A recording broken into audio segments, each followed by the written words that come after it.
Magandang araw sa inyong lahat, mga giliw naming tagapakinig. Muli po mga kaibigan, isa na naman kasaysayan ang aming ihahandog sa inyo sa linggong ito. Liham kasaysayan na kapupulutan ng aral sa buhay. At ngayon mga kaibigan, narito po ang unang yugto ng liham kasaysayan na ipinadala ni Jenny dito sa ating dulang Love and Memories.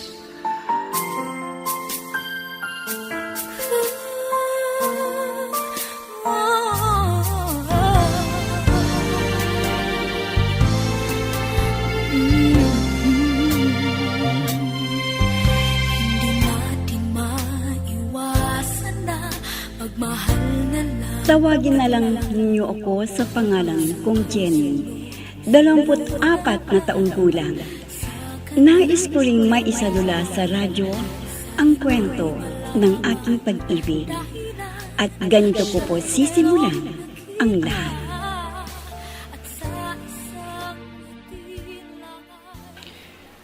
Ano ba naman ito, Bes?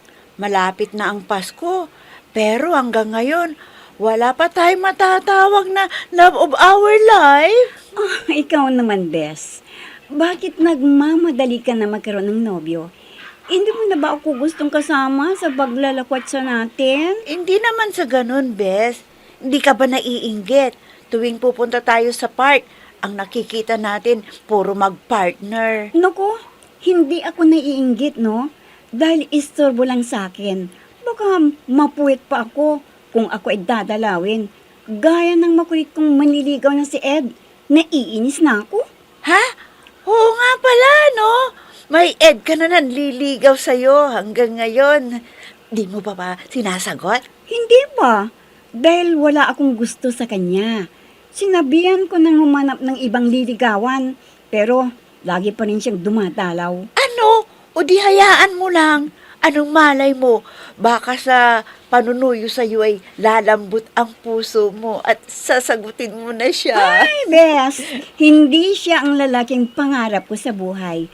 Hindi pa ako handa na umibig. Yes, huwag kang magsalita ng ganyan. Hindi mo alam ang kapalaran mo. Aayaw ka tapos naiinis. Pero siya pala ang love of your life. Kaya halika, punta tayo sa mall. Bibili ako ng panregalo ko para sa kaarawan ng pamangkin ko. Kaya halika, samahan mo ako. Araw-araw na lang pinapayuhan ng sarili na kaya ko pa lahat, pwede pa magagandang alaala. O, Jenny, iha, saan ka ba galing? Kaninang umaga ka umalis. Ngayon ka lang umuwi. Kwan po, Mami. Nagpunta ko sa bahay ni na Donna. Syempre, nagkwentuhan kami. Tapos, pumunta kami sa mall. Naglimot at bumili pa ng pangregalo. Nako, mabuti at nasabi mo yan. Nakalimutan ko ang bilin ng daddy mo. Nagpapabili ng pangregalo para sa ninong mo. Kaarawan niya pala sa susunod na linggo. Di bumili na kayo bukas, Mami. Ano, gusto niyo yung samahan ko kayo? Total, wala man akong pasok sa trabaho ko. Day off ko. Tama, para makabili ka rin ng pangregalo mo sa iyong ninong. Para masaya siya sa kanyang pagdiriwang ng kanyang kaarawan. Sige po, Mami. Sasamahan ko kayo na bumili ng pangregalo sa ninong ko. Kahit paano, ay may maibibigay din ako. Dahil alam niya na may trabaho na ako. Sige. Magpahinga ka muna. At tatawagin na lang kita kung tapos na ang niluluto kong panghapunan natin. Opo, Mami. Sige, iiwan ko muna kayo dito sa salas. Papasok na ako doon sa kwarto ko at magpapahinga sandali. I'll be with you for the rest of my life. From the bottom of my heart I will. I'll always be with you.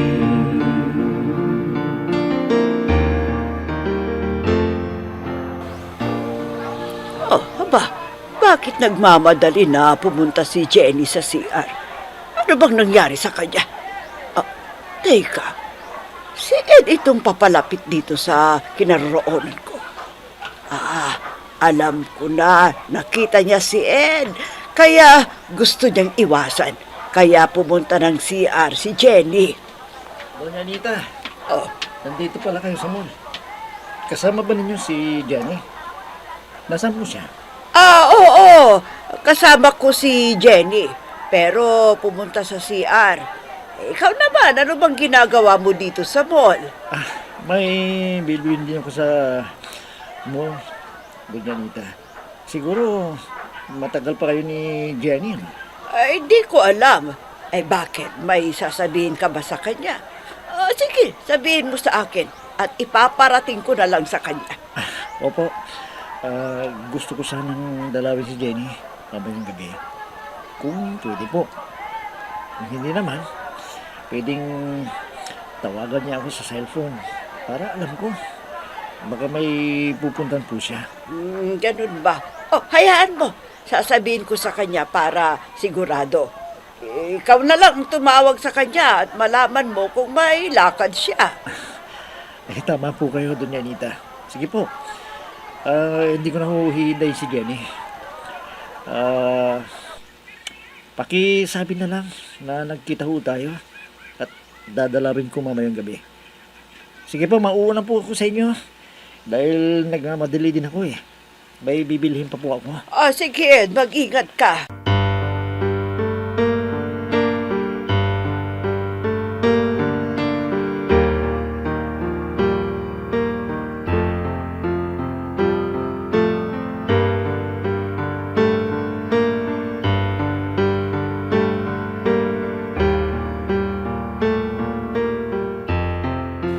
Jenny, bakit ang tagal mo naman sa CR? May nakita ka bang kakilala doon at nag-usap kayong dalawa? Opo, Mami. Nag-usap kami sandali. Hindi ko na sasabihin na nakita ko si Ed. Kaya iniwasan ko na. Baka samahan pa kami. O ano bang iniisip mo dyan at pabulong-bulong ka pa? Ha? Wala po, Mami. Bakit? Nainip ba kayo sa paghihintay sa akin? Sorry, Mami. Di ko na kayo natawagan. Hindi naman ako nainip. Dahil alam mo, nakasalubong ko si Ed at nagkausap kaming dalawa. Pinapasabi na dadalawin ka daw mamayang gabi. Sana sinabi ninyo na may lakad ako para hindi ako maistorbo. Nakakainis. Ipinipilit ang sarili. Kahit sinabi ko na wala siyang pag-asa sa akin. Siyempre, talagang matyaga yung tao. Dahil alam niya na wala ka pang nobyo. Kaya baka sakali na matutunan mo siyang mahalin. Kaya nagtsatsaga siya. Mami, kahit anong gawin niya, ay wala talaga siyang maasahan. Dahil hindi siya ang pangarap kong makasama sa buhay.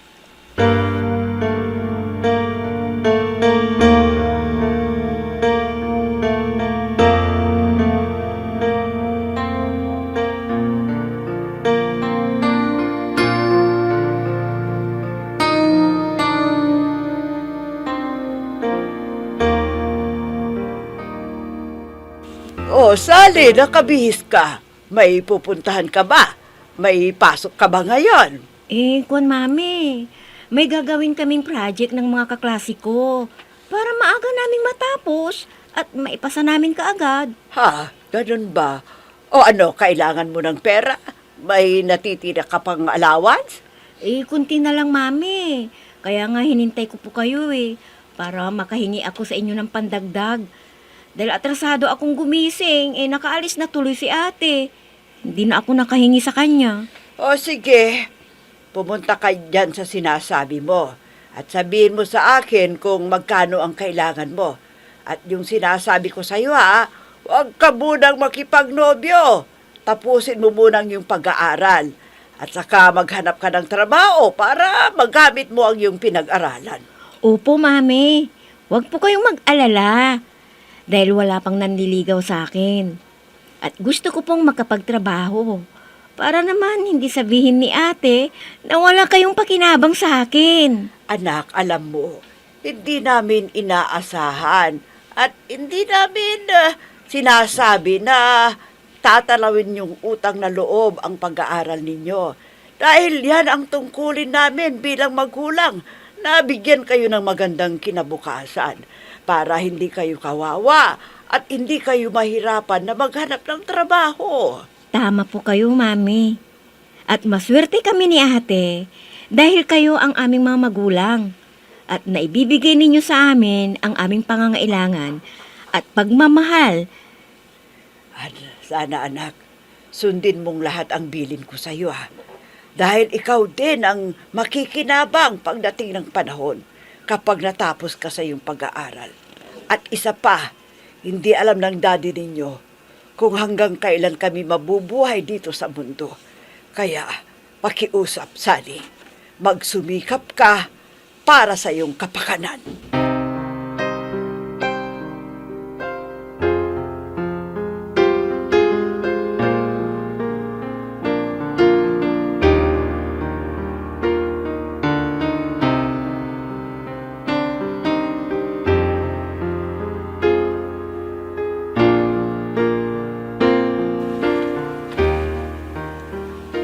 Mga CBO, yung mga bilin ko sa inyo, kailangan na magronda kayo sa gabing ito. Dahil matake na naman ang mga akyat bahay at mga sindikato na pirwisyo sa mga tao. Ha? Opo, Kap. Asahan niyo po, gagawin namin ang mga kasama ko yan.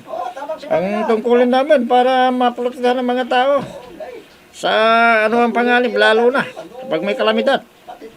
Mabuti naman para magtiwala ang mga tao sa atin. Dahil ang gusto ko ay maging tahimik ang pamumuhay ng mga tao dito sa ating lugar. Kung may hihingi ng tulong, tutulungan natin sila. Ay, alam nyo, Kap, pinupuri ka ng iyong sasakumpan dahil sa tapat na serbisyo dito sa ating barangay. Kaya sa susunod na eleksyon, Kap, sigurado, mananalo ka ulit. Sana nga. Pero dapat kong tuparin ang pangako ko. At ano man ang pangangailangan ng ating barangay, dapat lang naman na pagsumikapan natin para makinabang ang mga karapat-dapat ng mga tao. Kailangan natin na mag-ingat po tayo, Kap. Dahil sa nababalita na nagpapanggap na mahirap para makakuha ng pera sa mga gaya ninyo. Gaya ni Kapitan Karyong. Ginagamit ang kanyang pangalan at humihingi ng tulong sa isang barangay. Kung mo alam niya na sikat ang pangalan ni Kapitan Karyong na matulungan. Oo, nabalitaan ko na rin yan. Dahil nakausap ko mismo ang kapitan na yon.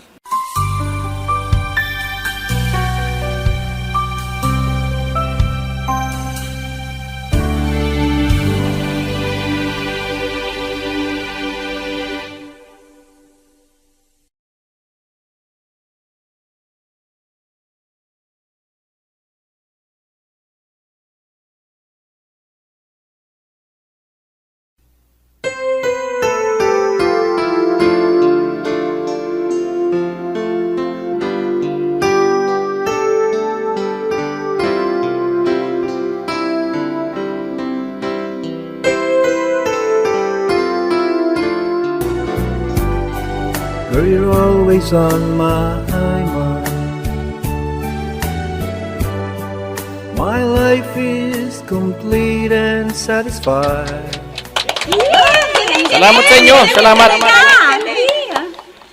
Oo nga pala, gusto naming ipakilala sa iyo si Jenny.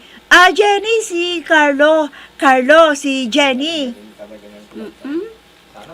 Hi Jenny, kumusta ka? Ha? Hi. Gwapo siya. At maganda ang boses niya.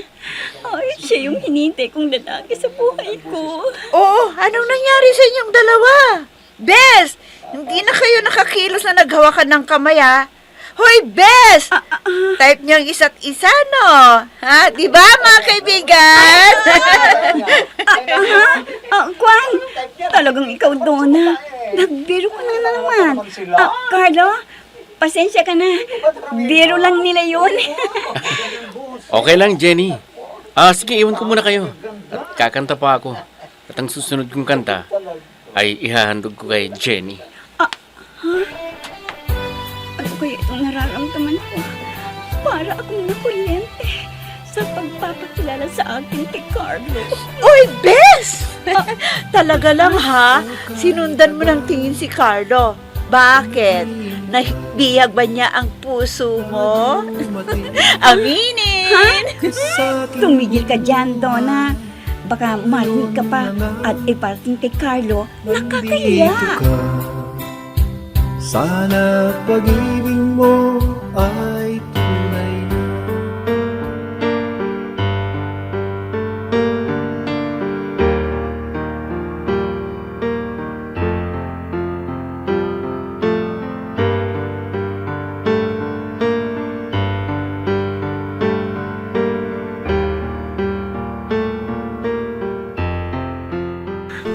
Malalim na ang gabi, pero hindi pa ako dalawin ng antok.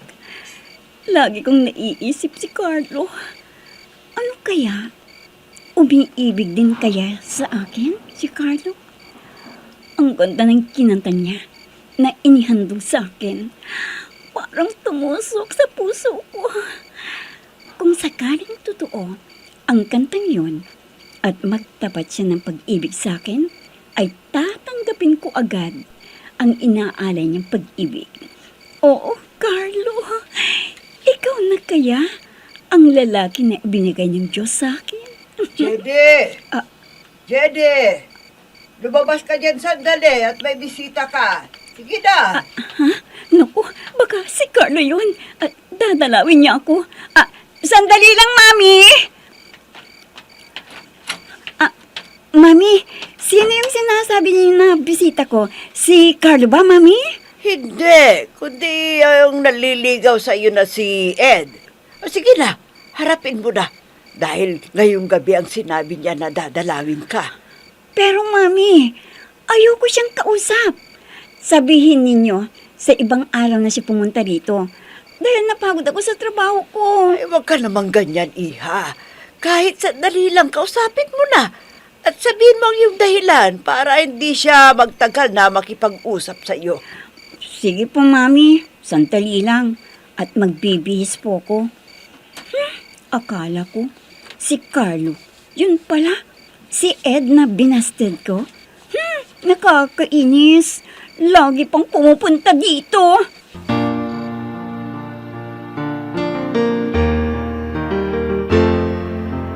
I'm so blessed I have you, 'cause you gave the world to me. You're my inspiration, the perfect one in my life forever. You make my life complete. Oh, Sally. Asan pang Ate Jenny mo? Bakit hindi natin kasabay na mag-almusal ngayon? Ginising mo na ba siya? Opo, Daddy. Pero ang sabi, ay mamaya na raw siya kakain. Bakit? Napuyat ba siya kagabi? May dumalaw ba naligaw sa kanya? Opo, Daddy. Si Ed. Pero, sandali lang sila nag-usap. Oh, yun naman pala eh. Bakit siya napuyat? Anong dahilan? Alam mo ba? Kwan kasi, Daddy. Baka napuyat dahil dun sa lalaking bagong kilala niya. Dahil gwapo. Carlo ang pangalan niya, Daddy. Ano? Kailangan na makilala ko ang pagkatao ng Carlo na yan. Kung gagawa ng kalokohan sa ate mo, baka mabaril ko siya. Daddy!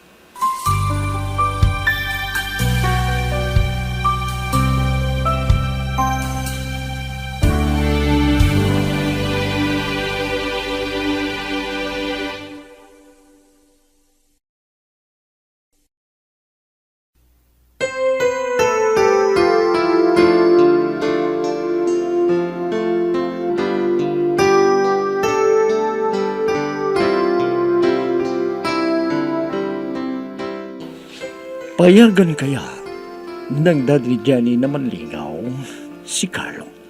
Mga kaibigan, huwag ninyong kaligtaang subaybayan ang pagpapatuloy at ikalawang yugto ng liham kasaysayan na pinadala ni Jenny dito sa ating dulang Love and Memories.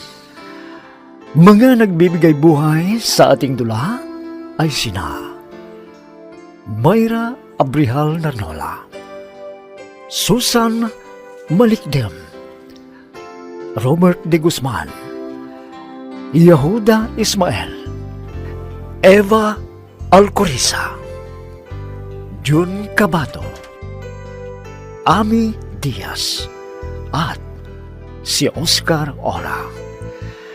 Technical supervision at musika ni Oscar Ora. Nilapatan ng tunog ni Robert de Guzman. Mula sa panulat at direksyon ni Ami Diaz. Love and Memories. Inihahandog sa inyo ng F3 Recording Studio para sa Pambansang Radyo ng Pilipinas, Bombo Radio, Philippines.